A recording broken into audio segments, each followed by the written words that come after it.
안녕하세요. 사연 읽어주는 남녀입니다. 믿음으로 살아야 할 배우자에게 충격적인 비밀이 있다면 여러분은 어떻게 하시겠습니까? 그 비밀을 지켜주실 건가요? 아니면 모른 척하고 평생 함께 사실 건가요? 여기 그림 속의 여자, 충격적인 비밀을 숨기고 있는데요. 과연 무슨 비밀인지 오늘의 사연 바로 시작하겠습니다. 안녕하세요. 저는 어릴 적부터 테니스 선수의 꿈을 꾸며 살았습니다. 그래서 특별히 테니스부가 있는 학교에 진학을 했고 국가대표가 되기 위한 준비를 하며 시합에 계속해서 출전을 했죠. 운동선수가 되려면 절대 한눈 팔지 말고 나가야 해. 특히 여자친구가 생기면 아무래도 운동선수로서 느슨해진다. 그러니까 국가대표가 될 때까지 오로지 연습만이 살 길이다. 코치 선생님은 우리에게 절대적인 존재였고 코치님의 말씀은 절대 어길 수 없는 진리였습니다. 그렇게 저는 테니스 선수의 꿈을 키워갔고 나가는 시합마다 승승장구하며 유망주로 주목을 받았죠. 고등학교 때 나간 전국체전에서 우수한 성적을 얻고 학교로 돌아왔을 때 마치 아이돌 스타가 된 것처럼 학교 친구들의 축하와 사인 요청이 쇄도하더군요. 으쓱해진 저는 잠시지만 스타가 된 기분을 느꼈습니다. 같은 학교 여학생들에게 러브레터도 여러 통 받았죠. 여자를 늘 조심하라는 코치 선생님의 말씀이 있었기에 저는 어떠한 상황에서도 흔들리지 않으려 노력했습니다. 그러던 어느 날이었을 겁니다. 유난히 비가 많이 오던 그날, 체육관에서 연습을 하고 있던 저는 비를 피해 들어온 여학생 2명과 눈이 마주쳤죠. 야, 쟤 누군지 알지? 지난번에 서울에서 전화 왔다는 여자애 완전 이쁘지 않냐? 그런데 왜 쟤는 호순이랑 다니는 거야? 일부러 돋보이려고 하나? 호순이는 우리 반 여자아이인데 호떡과 순대를 섞어 놓은 것 같다고 아이들이 그렇게 부릅니다. 물론 외모를 비하해서는 안 되겠지만 그럼에도 불구하고 유난히 특이하게 생긴 그 친구를 남자 아이들은 외모를 가지고 놀렸고 새로 전학 온 희주와 함께 다니면서 더 놀림감이 되었습니다. 하지만 상처를 받았을 텐데도 호순이는 별 신경 쓰지 않는 쿨한 성격의 소유자였죠. 저 네가 원식이니? 그런데 지난번 시합에서 너 본 적 있어. 우리 오빠가 결승에서 너한테 졌거든. 그럼 그 형이 니네 오빠? 맞아, 차태주야. 지난번 전국체전에서 결승에 붙었던 3학년이 바로 이 아이들이 이야기하는 여자의 오빠랍니다. 난 차혜주야. 반가워. 손을 내미는 그 여자의 손은 하얗고 작았지요. 저는 어색하게 손을 잡았고 주변의 아이들은 부러움 반, 놀림 반으로 야유를 부었습니다. 군인인 아버지를 따라 학교를 옮겼다는 희주는 절 보고 반가워했고 그때부터 저는 희주와 친해졌죠. 그리고 희주 곁에는 항상 호순이, 아니죠. 진짜 이름은 영화입니다. 영화가 함께 있었는데 영화의 엄마가 희주의 집에서 일을 해주신다고 하더군요. 엄마, 나 영화랑 공부하고 밤에 갈게. 너무 늦으면 위험해. 아니, 영화가 데려다 준다고 했어. 그러나 사실 희주는 공부에 별 취미가 없었고 제가 운동하는 연습장에 와서 구경을 하면서 시간을 보냈죠. 문제는 그 시간을 영화도 함께 있어야 한다는 것입니다. 허순아, 넌 가라. 우리가 신경 쓰여서 연습이 안 된다. 왜? 너무 예뻐서? 하여튼 뻔뻔하기까지. 쟤는 뭘 믿고 저렇게 생긴 거야? 희주는 영화를 방패 삼아 저를 몰래 만났고 저희는 영화 덕분에 별 방해 없이 연애를 할 수 있었습니다. 그럼 영화랑 같이 있다니까 엄마는 왜 내 말을 못 믿어? 영화야, 전화 받아봐. 예, 안녕하세요. 저 희주랑 같이 있어요. 끝나고 집에까지 데려다 줄게요. 걱정하지 마세요. 그렇게 희주와 제가 있는 내내 영화는 자리를 지켜야 했고 가끔 영화에게 미안했죠. 희주 아버지는 너무 엄하셔서 저와 둘이 있는 것을 들키기라도 하면 자신은 죽은 목숨이라고 하면서 꼭 영화를 함께 하게 했습니다. 너무 미안해서 희주가 집으로 돌아간 후 저는 영화에게 이야기했죠. 너무 깜깜한데 집에 데려다 줄까? 걱정 마. 난 누가 따라오다가도 얼굴 보면 기겁하고 간다니까. 넌 왜 네 자신을 그렇게 비하해? 사실이니까 나 못생겼잖아. 담담하게 이야기를 했지만 목소리가 울먹거림을 잠시 느꼈습니다. 야, 너 오늘 오른팔이 자꾸 휘던데 팔목이나 점검해봐. 퉁 내뱉은 한마디 던지고 가는 영화. 어떻게 알았지? 내 팔목이 아픈걸.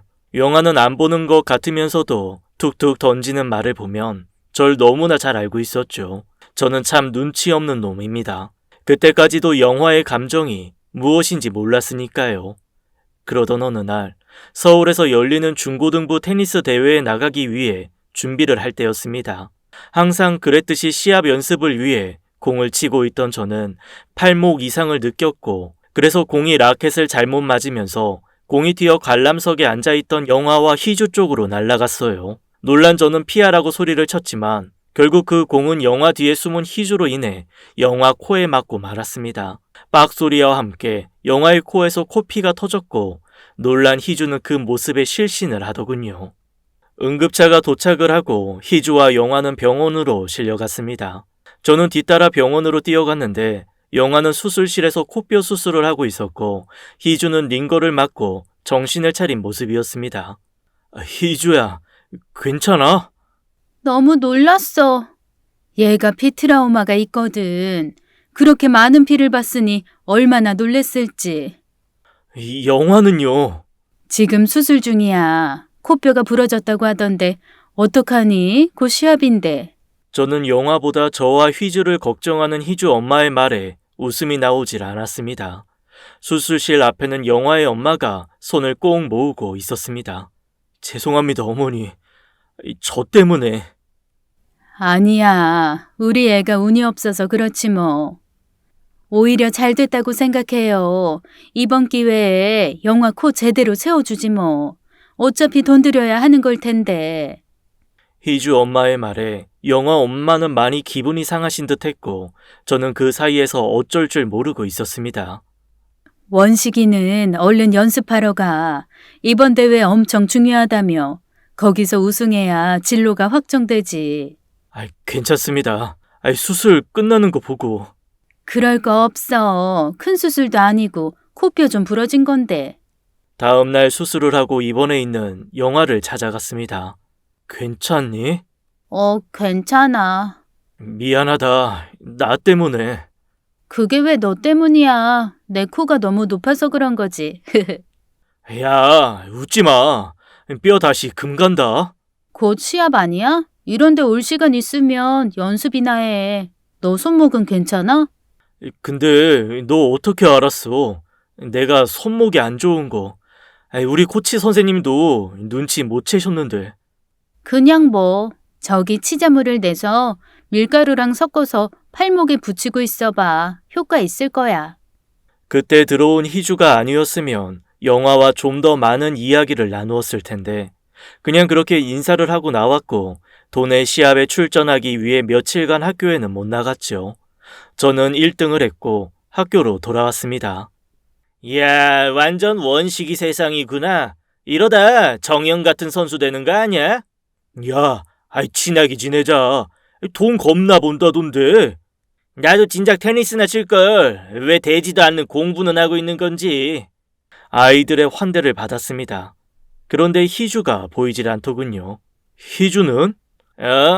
방금 전까지 있었는데 서프라이즈 하려나? 나 코치님한테 다녀올게. 전 코치님께 인사를 드리러 체육관을 가는 중이었죠. 그때 뒤 약수터에 희주의 모습이 보였습니다. 반가운 마음에 전 희주에게 뛰어갔죠. 그런데 희주가 누구와 대화를 하고 있더군요.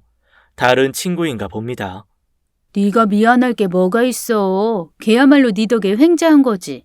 솔직히 좀 걔 때문에 힘들긴 해. 너무 붙어 있으니까 짜증도 나고. 걔 혹시 딴 생각 있는 거 아니야? 딴 생각? 원식이 좋아하는 거 아니냐고. 뭐? 말도 안 돼. 원식이가 들으면 기분 나쁘겠다. 하긴 너보다 걔 보면 얼굴이 어쩌다 그렇게 된 건지. 그러게 매일 보는 나도 깜짝깜짝 놀래. 오히려 잘 된 거네. 이번에 코했으니 다음엔 눈 맞아야 하나? 전 그 소리에 걸음을 멈췄습니다. 그런데 저 말고도 그 이야기를 들은 사람이 또 있더군요. 바로 영화였습니다. 영화는 나무 뒤에서 그렇게 듣다가 입술을 꽉 깨물고 눈물을 흘리며 돌아갔습니다. 저는 기가 막혔죠.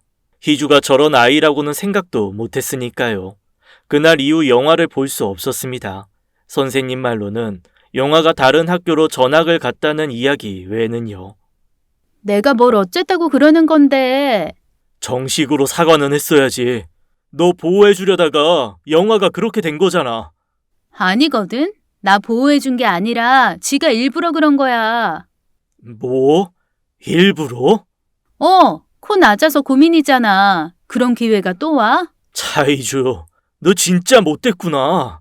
이원식, 너야말로 나한테 왜 그러는데? 영화가 전학 간 게 나 때문이야?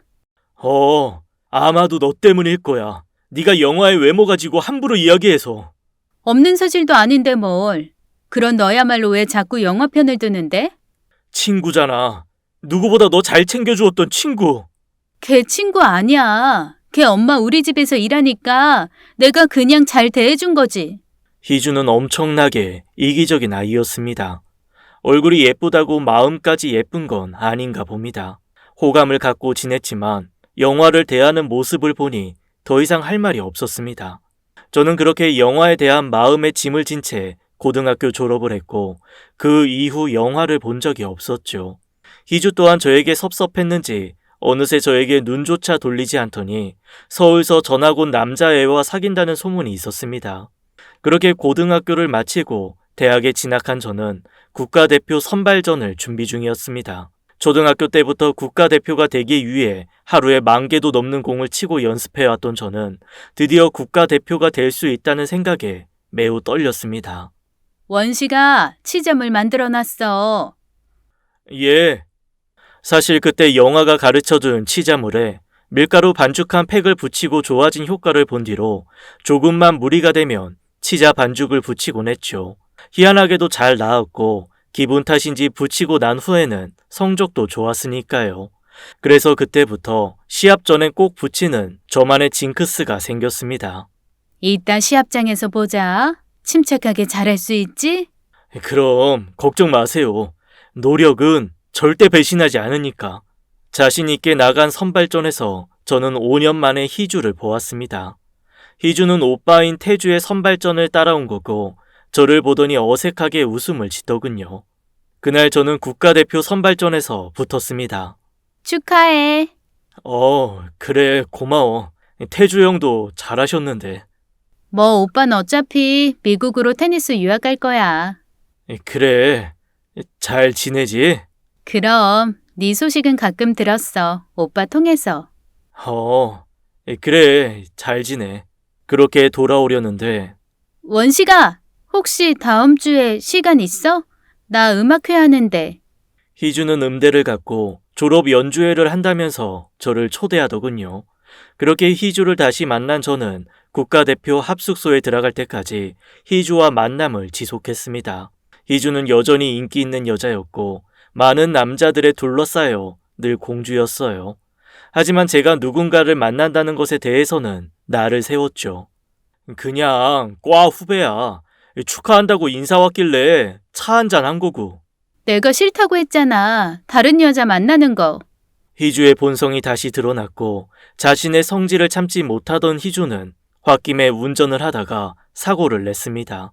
과속을 하다 커브길에서 가드레일을 받은 것인데 조수석 쪽인 저는 그 사고로 다리 십자 인대 수술을 하고 결국 국가대표를 포기하고 선수로서의 생명도 끝이 나고 말았습니다. 진짜 죽고 싶었어요. 모든 걸 다 얻었다고 생각했는데 모든 걸 다 잃었으니까요. 평생 테니스만 했던 저로서는 다른 직업을 갖는다는 것은 상상도 할 수 없는 일이었습니다. 테니스 코치나 강사 자리도 쉽지 않았고 매일 운동을 하던 저에게 하루 24시간은 너무 무료하고 답답한 생활의 연속이었죠. 희주는 그날 본인 쪽 에어백이 터지면서 아무런 부상도 입지 않았어요. 끝까지 미안하다는 말 없이 병원비만 주고 떠났습니다. 만나지 말아야 할 사람을 다시 만난 제 잘못이었을까요? 제 나이 28, 뭐든 다시 시작할 수 있는 나이라며 부모님은 응원해 주셨고 저는 그렇게 택배 일을 시작했어요. 몸은 힘들었지만 정신없이 일을 하느라 다른 생각이 안 들었으니까요. 그러던 어느 날이었어요. 아파트 5층까지 무거운 생수 배달을 끝내고 내려와 편의점 앞 그늘에서 잠시 심호흡을 하고 있는데 한 여자가 편의점 안에서 실랑이를 벌이고 있더군요. 신분증이 없다고요. 그럼 안 돼요. 신분증 확인하고 팔아야 하거든요. 저 28이에요. 그렇게 안 보여요? 예, 안 보입니다. 18밖에는 안 보여요. 보아하니 담배를 사려고 하는데 신분증이 없어서 못 판다는 이야기였습니다. 자세히 보니 제가 봐도 얼핏 고등학생으로 보이는 앳된 얼굴이더군요. 그렇게 실랑이를 하던 여자는 어쩔 수 없는 듯 나오더군요. 그러다 저와 눈이 마주쳤습니다. 저에게 도움을 청하듯 한참 저를 보고 있더니 포기한 듯 뒤로 돌았습니다. 제가 사드려요. 네? 20살 넘으신 거 맞아요? 네. 그럼 제가 사다 드릴게요. 별 이야기 없는 그녀를 두고 저는 담배를 사다 주었죠. 미안한지 고개 숙인 그녀는 지갑에서 돈을 꺼내준다는 것이 뭔가 툭 떨어지더군요. 보니까 운전면허증이었습니다. 신분증 있으시네요. 그런데 얼른 집어넣고는 그러게요. 당황을 한 후 제게 돈을 주더군요. 감사합니다. 그리고 뒤를 돌아가는 그녀. 그런데 잠시 후 다시 돌아보고는 택배하세요? 예? 예. 뭐 반품하실 거라도 있으세요? 그게 아니라 그러면서 편의점에 다시 들어가더니 시원한 생수를 사가지고 나오는 겁니다. 이거 드세요. 아니요. 괜찮은데. 고마워서요. 담배 사주신 거. 그리고 가버렸습니다. 가끔 갑질하는 고객들 때문에 스트레스를 받기도 하지만 오늘 같은 천사가 있다면 얼마나 좋을까요? 오랜만에 기분 좋은 하루였습니다. 제가 그 천사를 만난 건 그로부터 일주일쯤 후였을 겁니다. 반품 요청이 있다고 해서 아파트로 향했는데 그 생수 천사가 문을 열어주더라고요. 저는 반가움에 인사를 했습니다. 여기 사셨군요. 반품 물건이 있으시다고. 예. 이거. 작은 상자를 내어주면서 그 위에 초콜릿이 있더군요. 필요하실 때 드시라고요. 지아야, 담배 떨어졌다. 할아버지, 안 돼요. 엄마 알면 큰일 나. 그럼 그 담배는 할아버지가 예, 전 끊었어요. 하면서 피식 웃는데 그 모습이 너무 편안하고 예뻤습니다. 그날부터 제가 그 아파트에 가는 시간이면 항상 문 앞에 초콜릿과 물을 놓아주었고 전 그 마음 착한 아가씨 덕분에 택배 일을 견딜 수 있었습니다. 그리고 우리는 가까워졌죠.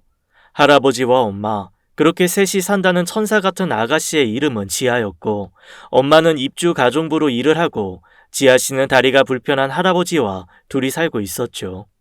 지아 씨는 농술학원 강사로 일을 하고 있었는데 원래는 중소기업 사장의 비서로 들어갔다가 할아버지 혼자 오래 두는 것이 걱정이 돼서 저녁에만 일하는 논술학원 강사로 재취업했답니다. 이렇게 저렇게 보아도 참 착하고 괜찮은 여자였죠. 뭐? 여자친구?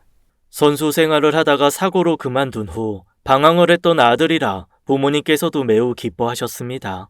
저는 더 이상 지체할 필요를 못 느끼고 지아에게 결혼을 하자고 프로포즈를 했습니다. 당연히 기뻐할 줄 알았던 지아는 망설이더군요.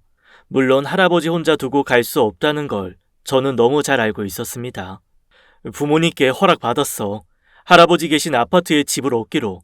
그러면 아침 저녁으로 돌봐드릴 수 있고. 너무 고마워. 그런데 난 솔직히 결혼할 마음이 없어. 왜냐고 물어도 별 다른 대답이 없었습니다. 그뿐이 아니라 가벼운 스킨십조차도 꺼려하는 지아를 보면서 갈수록 이해가 되질 않았죠. 야, 진짜 천사 아니야? 지금 사귄 지가 6개월이면 진도 뺄 대로 다 빼고도 남을 텐데 아니 아직도 손만 잡고 볼에 뽀뽀? 야, 유치원생이냐? 친구의 놀림 속에도 저는 지아가 워낙 순수해서라고만 생각했죠. 그렇다고 언제까지 이렇게 지낼 수는 없었습니다. 결혼하자. 웬일인지 지아가 결혼을 결심했고 저는 그렇게 그녀와 결혼을 했습니다. 어른들과 오래 살아서인지 지아는 음식도 살림도 그리고 우리 부모님께도 정말 잘하더군요. 세상에 며느리가 연예인이네. 어쩜 저렇게 이뻐? 예쁘기만 한가. 성격은 또 얼마나 착한데. 김치며 반찬을 그렇게 잘해서 일주일에 한 번씩 냉장고에 채워놓고 간대. 어쩜 이래서 얼굴 예쁜 사람이 마음이 이쁘다니까?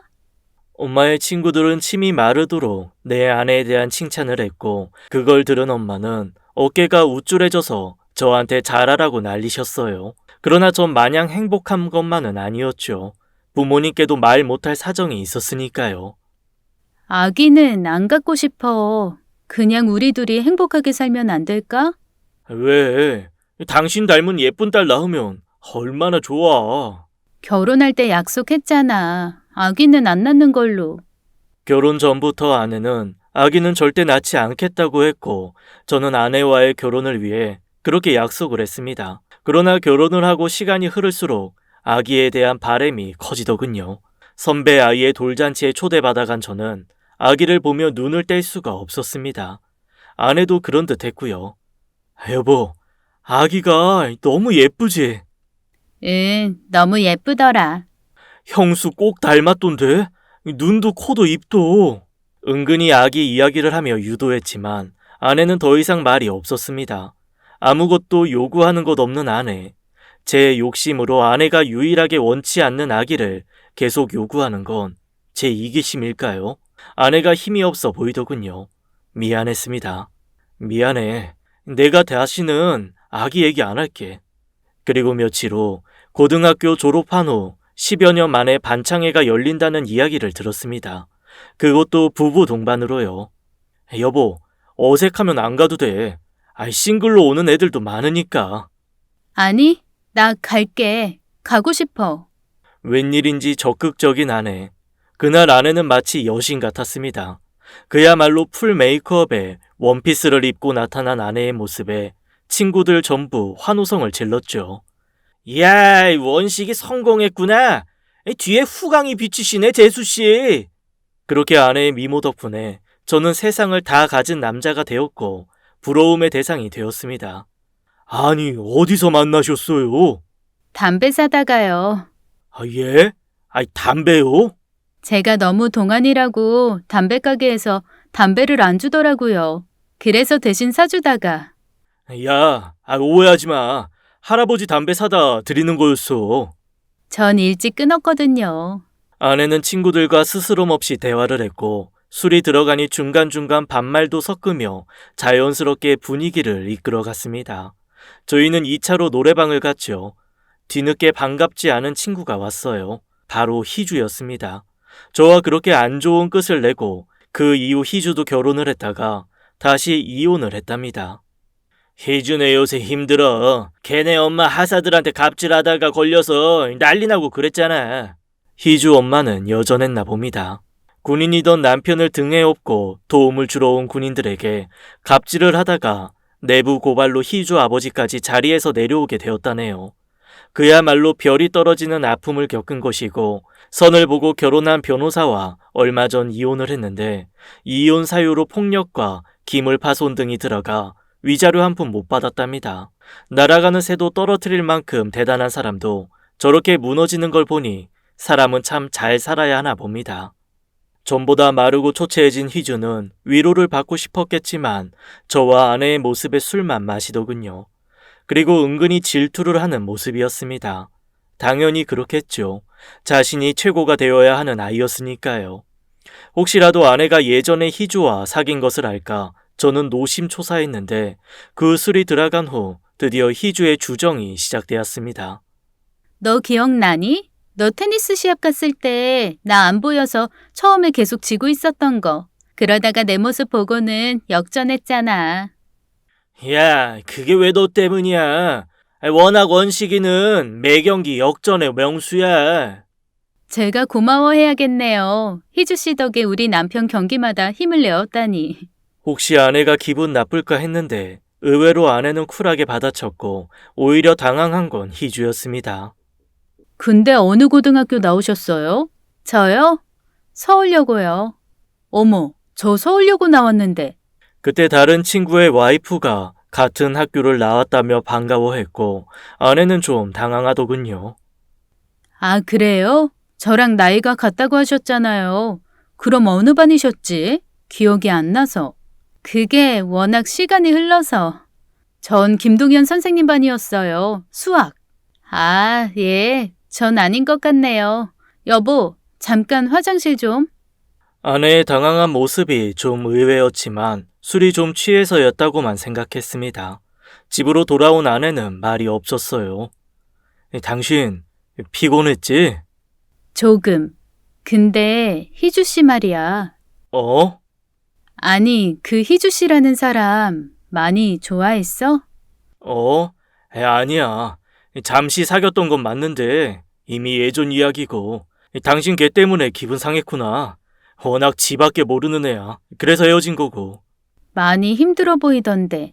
자업자득이지. 걔도 그렇고 걔네 부모도 그렇고 너무 함부로 살았어. 사람들한테 갑질하면서. 학교 때도 그랬어? 걔 때문에 상처받아서 전학 간 친구도 있지. 참 착하고 괜찮았는데. 그래? 그 친구는 왜? 그냥 좀 이쁜 편은 아니었거든. 외모 가지고 어찌나 비하를 하는지. 내가 보기엔 그 정도는 아니었는데. 뭐 어쨌든 그 친구한테 엄청 도움을 받아놓고 아무 몹쓸 말을 했어. 그런데 그 이후엔 왜 또 만난 거야? 그러게. 우연히 시합장에서 만났는데 혹시 변했을까 했지. 결국 아니다. 전 함께 있다가 사고가 나고 그래서 제가 테니스 선수로서 꿈을 이뤘다는 이야기를 할 수 없었습니다. 아내는 어느 때보다 집요하게 희주에 대해 물었죠. 저라도 그랬을 테니까요. 그날 이후 아내는 점점 몸이 좋지 않아 기운을 못 차리더니 친정에서 좀 쉬고 오겠다고 했습니다. 저는 그날 희주로 인해 기분이 상했다고 생각했고 미안했어요. 나 아기 가졌어. 뭐? 그게 진짜야? 생각지도 않은 행운이 찾아왔습니다. 아기를 절대 안 갖겠다고 열심히 피임을 했는데 천사가 한번 막아준 모양입니다. 여보 고마워. 사랑해. 반면에 아내는 자포자기한 듯한 표정이었어요. 내가 잘할게. 내가 다 키우고 당신 힘들지 않게 할게. 외동 아들로 태어나 항상 외롭던 저였기에 내 핏줄이 태어난다는 건 상상만으로도 행복한 일이었습니다. 어머니, 저 이 사람 아기 가졌대요. 뭐? 아이고, 드디어 우리 며느리가 아기를 가졌구나.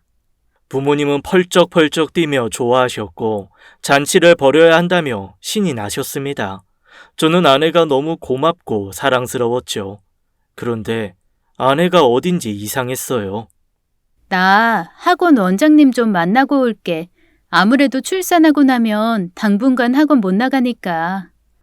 그래. 내가 같이 나가줄까? 아니야, 당신 오늘 학교 가는 날이잖아. 그래. 몸 조심하고 힘들면 연락해. 저는 얼마 전부터 초등학교 테니스 코치로 일을 하게 되었습니다. 정식 교사는 아니었지만 특별활동 교사로 추천을 받아 아이들을 가르치게 된 거죠. 아기도 태어났는데 잘된 일이었습니다. 오랜만에 아이들과 땀을 내다 보니 어릴 적 생각도 났고 감회가 새로웠어요. 수업이 끝난 후 저는 아내에게 전화를 걸었지만 받지 않더군요. 마침 학원이 차로 10분 거리라 저는 학원으로 갔습니다. 그리고 학원으로 들어가니 원장님이 웬일인가 하는 표정으로 맞아주시는 거예요. 어머, 여기까지 어떻게 오셨어요? 집사람은 벌써 다녀갔나 보죠? 심 선생님이요? 오늘 안 오셨는데 몸이 많이 무거워서 그만두신다고. 아내는 오지 않았다더군요. 아예 약속조차 없었고요. 저는 의아했죠. 차로 돌아올 즈음 아내에게 전화가 오더군요. 여보, 원장님이 저녁 먹고 가라고 하시니까 나 기다리지 마. 제가 이야기도 하기 전에 아내는 그렇게 전화를 끊었고 아내의 거짓말에 배신감이 느껴졌습니다. 도대체 무엇 때문에 거짓말을 하는 건지. 그날 이후 아내의 수상한 행동은 계속되었어요. 아내는 밥을 먹을 때도, 화장실에 갈 때도, 심지어 샤워를 할 때도 핸드폰을 손에서 놓지 않았습니다. 급한 전화라도 받아야 하는지 무슨 일인지 모르겠지만 아내의 핸드폰 집착은 매우 강했고 가끔은 몰래 속삭이며 통화하는 소리도 들렸습니다. 워낙 예민한 시기라 묻지 않았지만 신경이 많이 쓰이더군요. 여보세요? 나 희주. 희주한테 연락이 온 건 테니스 수업을 막 마치고 샤워를 한 후였습니다. 갑자기 얘가 왜 연락을 했는지 모르겠지만 저에게 중요한 일이 있으니 꼭 만나야 한다고 하더군요. 만나고 싶지 않았지만 괜히 성질 건드렸다가 아내에게 무슨 말을 할지 모른다는 생각에 예전에 만났던 카페로 나갔습니다. 네 와이프 봤어. 우리 와이프? 어디서? 네 와이프 남자 있어. 무슨 말도 안 되는 소리를 하는 건데 우리 와이프 임신했거든? 그러니까 그 남자랑 같이 병원 들어가더라고. 산부인과. 뭐? 네 아이면 왜 다른 남자랑 산부인과를 가는데? 잘못 봤겠지. 우리 와이프는 그런 여자 아니야. 내가 한때 너랑 사귀었던 여자라 그래서 이렇게 찾아와 이야기해 주는 건데 내가 그날 네 와이프 보니까 보통 여자는 아니더라. 희주의 말을 믿고 싶지 않았습니다. 그만해라. 너도 이제 정신 차리고 살아야지. 나이가 이제 곧 30인데. 그렇게 저는 마지막 볼 생각으로 희주에게 막말을 던졌고 집으로 돌아왔습니다. 그러나 희주의 말이 귀에서 떠나질 않았죠. 무엇보다 아내가 다니는 산부인과가 맞았으니까요. 그날도 아내는 핸드폰에서 눈을 떼지 못하고 있더군요. 여보, 임신 때 그렇게 핸드폰 계속 보는 거 안 좋대. 눈에도 그렇고 전자파도 있고. 알았어. 그러나 아내는 갈수록 초조해 보였고 저는 그러면 안 되는 줄 알면서 아내의 뒤를 밟기로 했습니다. 그토록 아기를 원하지 않았던 아내. 피임을 철저히 한 저희 부부가 아이가 생겼다는 건 그저 행운으로만 알았는데 자꾸 다른 생각이 들기 시작했으니까요. 아내는 친구를 만나러 간다고 하더군요. 아내의 뒤를 쫓던 저는 아내가 한 오피스텔로 들어가는 걸 보았습니다. 한참을 기다려도 나오지 않는 아내. 저는 불안함에 문에서 벨을 누를까 말까를 고민했지만 결국 누르지 못했고 잠시 후 문이 열리는데 웬 남자가 나오는 것이었어요. 숨이 막히고 열이 나서 견딜 수가 없더군요. 야, 너 뭐야? 그때 안에서 옷을 추스르고 나오는 아내를 보았습니다. 당신 지금 여기서 뭐 하는 거야? 맨날 친구 만난다고 하고 겨우 여기서 이런 짓 하고 있었던 거야? 여보, 당신이 어떻게 여길... 니들 딱 걸렸어. 임신까지 한 여자가 고작 한다는 게. 여보, 그게 아니야. 이분은 의사 선생님이셔. 그때 안에서 가방을 챙겨 나오는 여자의 모습이 보이더군요. 간호사였습니다.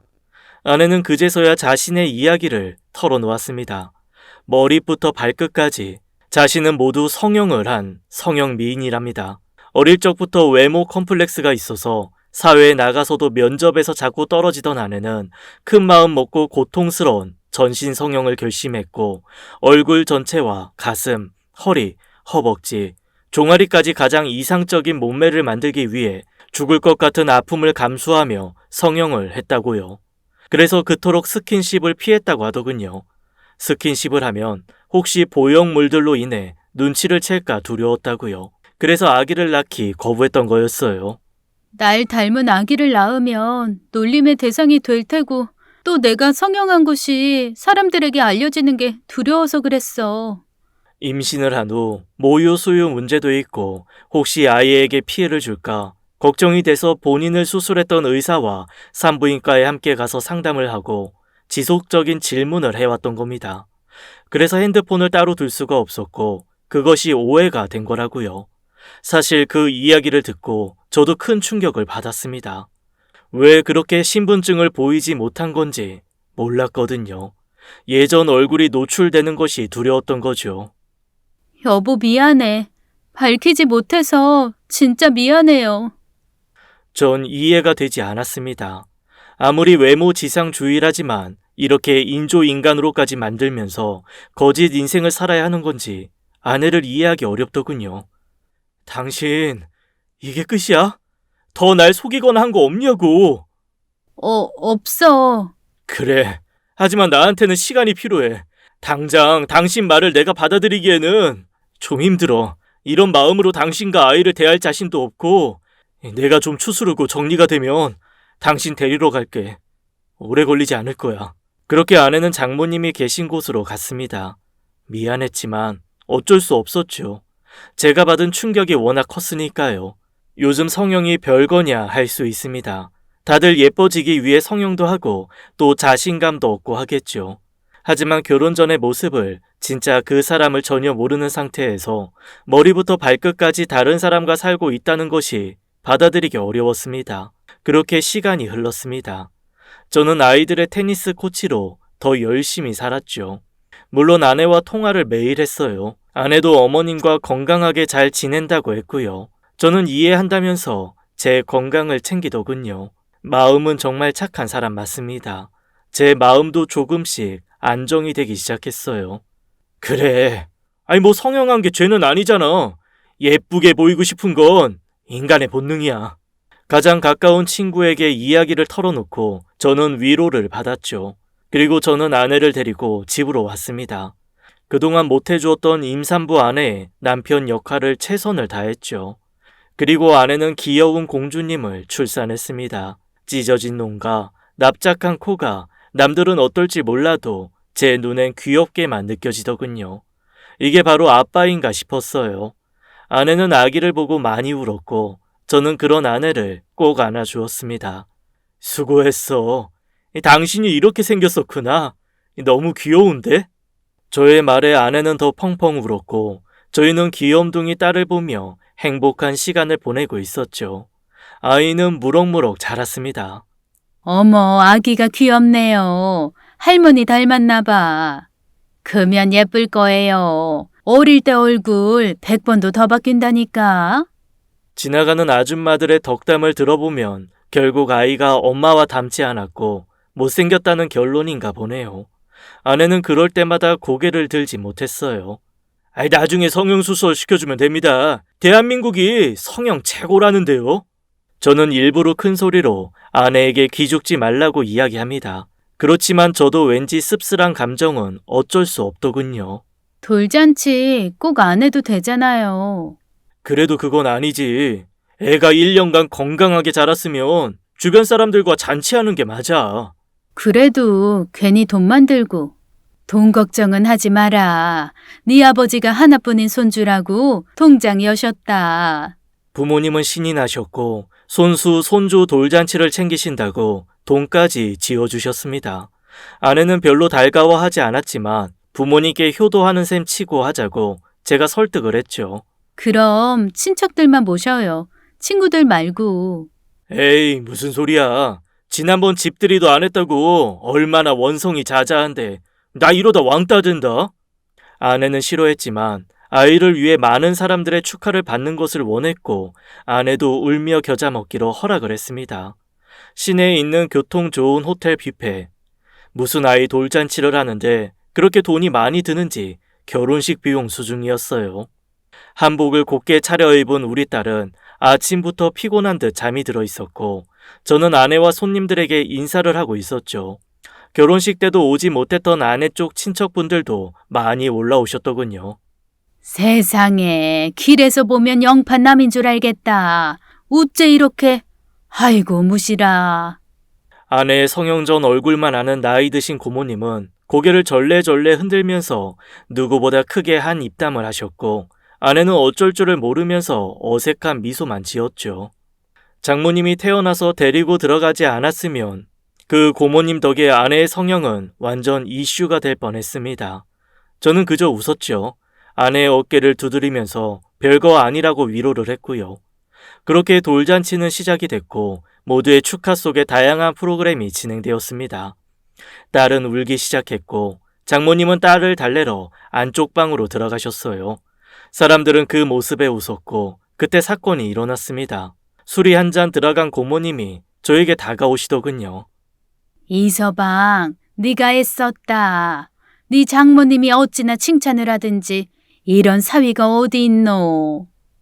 고모님, 제가 장가를 잘 갔습니다. 예쁘게 봐주시니 감사합니다. 우리 저 못난이 저거 영화 때문에 자네 장모가 얼마나 울었는지 아나? 영화? 맨날 전날 얼굴 때문에 울고불고 학교서 오면 말도 마라. 그래서 그란기니 네가 이해를 해라. 오죽하면 싹 뜯어 고쳤겠나, 응? 술에 취한 고모님은 나에게 고맙다며 손을 잡아주셨고 전 영화라는 단어가 귀에 꽂히더군요. 지아 옛 이름이 영화였나 봐요. 그래 맞다. 지금은 지아라 카제? 지아버지가 꽃뿌리 영자에 꽃화자를 넣어가 꽃처럼 이쁘라고 지은 이름인데 이름만 참마로 이름대로 안 간다고? 갑자기 뒤통수를 맞는 느낌이었습니다. 야, 그래도 저 영화가 이름이 뭔 줄 아냐? 꽃뿌리 영에 꽃화자. 참 이름 아깝지? 예전 기억이 나면서 소름이 끼쳤습니다. 설마 했죠. 동명이인일 수 있으니까요. 그때 고등학교 때 그 영화가 지금 제 아내라니요. 분명 본인은 서울에서 학교를 나왔다고 했는데 아닐 겁니다. 그러면서도 저는 다시 혼란스러웠죠. 전 더 묻고 싶었지만 다른 친척들이 와서 고모님을 모시고 가더군요. 그날 행사가 끝날 때까지 저는 정신이 없었습니다. 뭐가 어떻게 돌아가는지 도무지 알 수가 없었죠. 당신 나 속이는 거 없다고 했지? 왜 갑자기? 아니, 속이는 거 진짜 없어? 없다니까 왜 그래? 당신 어릴 적 이름이 영화라고 하시던데 꽃뿌리 영에 꽃화. 어? 당신이 어떻게 그걸? 고모님이 그러시던데 맞아? 아주 어릴 적 이름 맞아. 아버지가 지어주신 그게 왜? 나 고등학교 때 우리 반 친구 이야기한 적 있지. 그 친구가 외모 때문에 상처를 받아서 전학 갔다고. 그래서 지금 그 친구가 나라고 하고 싶은 거야? 그 친구 이름도 영화였거든. 뭐? 진짜 어떻게 그런 일이? 아니란 말이지. 그럼 내가 당신 친구인 거네? 아내는 제가 민망할 정도로 아무렇지 않게 부인을 했고 저는 더 이상 묻지 않았습니다. 그리고 결정적인 순간이 다가왔죠. 그날은 제가 가르치는 학교 아이들 테니스 시합이 있었습니다. 서울에 있던 동창들은 후배들을 응원하기 위해 시합장에 모였고 아내는 딸을 장모님께 맡기고 아이들에게 힘을 주기 위해 샌드위치에 음료수까지 잔뜩 준비를 해왔더군요. 역시 재수 씨는 대단한 사람이야. 야, 남편 내조하는 것 봐. 우리 와이프는 딸랑 냉동떡 하나 내놨더라. 냉동떡이라도 주면 고맙지. 야, 누워서 일어나지도 않던데. 다들 아내 칭찬을 했습니다. 시합이 시작되었고 아이들은 생각보다 잘 싸워주었어요. 하지만 워낙 상대팀이 강한지라 고전을 면치 못했는데 그 와중에 에이스였던 아이가 다리를 절뚝거리더군요. 부상을 입은 것 같았습니다. 결국 그날 저희 학교는 아쉽게 졌고 저희는 큰 박수로 격려를 했죠. 아이는 미안했는지 다리를 절룩거리면서 눈물을 흘렸고 저는 괜찮다고 했습니다. 집에 가거든 엄마한테 치잔물에 담가서 우린 물에 밀가루 반죽하고 섞어서 아픈 부위에 붙여달라고 해. 전 그 순간 아내를 돌아보았죠. 예전에 영화가 저에게 이야기해준 비법이었습니다. 그날 아이들을 보내고 동창들과 함께 맥주집으로 향했죠. 저는 꼭 알아야 했어요. 아내가 진짜 누구인지. 친구의 연락을 받고 희주도 왔더군요. 오랜만이에요. 돌잔치에도 못 가고. 축하합니다. 희주는 축하 인사를 전했고 아내는 미소를 짓더군요. 저는 자연스럽게 이야기를 꺼냈습니다. 근데 영화는 연락이 안 돼? 영화? 그게 누구야? 영화? 모르지. 그때 전화 까고 걔 연락 끊겼으니까. 그래? 궁금한데. 맞아. 영화가 너 좋아했잖아. 재수 씨 계신데 이런 말 해도 되는지 모르겠네. 괜찮아요. 이 사람 인기 많았다는 거 다 아는데요, 뭐. 걔 그때 공 맞지 않았냐? 얘가 침공에 코 다친 거 맞지? 맞아. 그때 날 밀치고 지가 맞았잖아. 그래서 코 성형하고. 희주의 말에 아내의 술잔이 조금 흔들리는 것 같더군요. 솔직히 그때 걔 피할 수 있었어. 일부러 맞은 거라니까. 설마 테니스 공이 얼마나 아픈데 일부러 맞아. 걔네 엄마 우리 집에서 일했잖아. 그때 그러더라고. 성형수술이라도 해주고 싶은데 돈이 없어서 미안하다고 하면서 오히려 잘 된 것 같다고. 그래, 야, 그래도 무슨 엄마가 그러냐? 딸 코가 부러졌는데. 엄마도 잘못이지. 그렇게 딸을 낳을 거면 안 낳는 게 낫지. 그 순간이었습니다. 아내가 갑자기 들고 있던 맥주를 희주의 면상에 부어버리더군요. 모두 놀랐고 저 또한 아내의 급작스러운 행동에 당황했습니다. 여보, 뭐 하는 짓이야? 어쩜 니들은 변한 게 없니? 학교 때나 지금이나 남의 뒷담 하나 까고 있고. 다들 무슨 말인가 어리둥절해 하고 있었죠. 야, 희주 너. 내가 일부러 공에 맞으려고 했다고? 네가 밀었잖아. 너 안 다치려고 나 밀고 내 뒤에 숨은 게 너잖아. 그래놓고 뭐가 어째? 누구세요? 나. 니들이 그렇게 호떡 순대라고 놀리던 영화다 왜? 그 소리에 저를 비롯한 친구들은 전부 놀라 입을 못 다물었고 아내는 분한 듯 그동안 쌓인 울분을 폭발시키더군요. 니들이 뭘 알아? 얼굴만 반듯하면 속도 반듯한 줄 알지? 그리고 우리 엄마가 나 성형수술 시켜줄 돈이 없어서 오히려 맞은 게 잘 됐다고 했다고? 차이주, 너 없는 말 자꾸 지어내면 지옥 가. 도대체 너는 누구야? 너 영화 맞아? 그래, 나 영화 맞아. 2학년 4반 김영화. 니들이 이야기하는 호순이. 여보! 그래, 나야 영화. 물었지? 영화 맞냐고. 니들 둘이 나 방패 삼아서 연애질한 거 내 눈으로 똑똑하게 보고 있었어.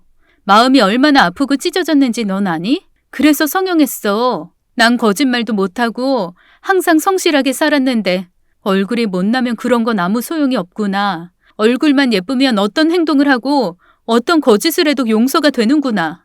억울한 내 인생 바꿔보려고 이를 악물고 고통 참으면서 성형했어. 오랜만에 니들 보니 여전하더라. 그저 예쁘고 섹시한 거 외에는 관심이 없지. 쓰레기 같은 것들. 아내는 나가버렸습니다. 친구들은 모두 당황해서 아무 말도 못하고 있었고 희주는 맥주에 젖어 생쥐꼴이 되었더군요.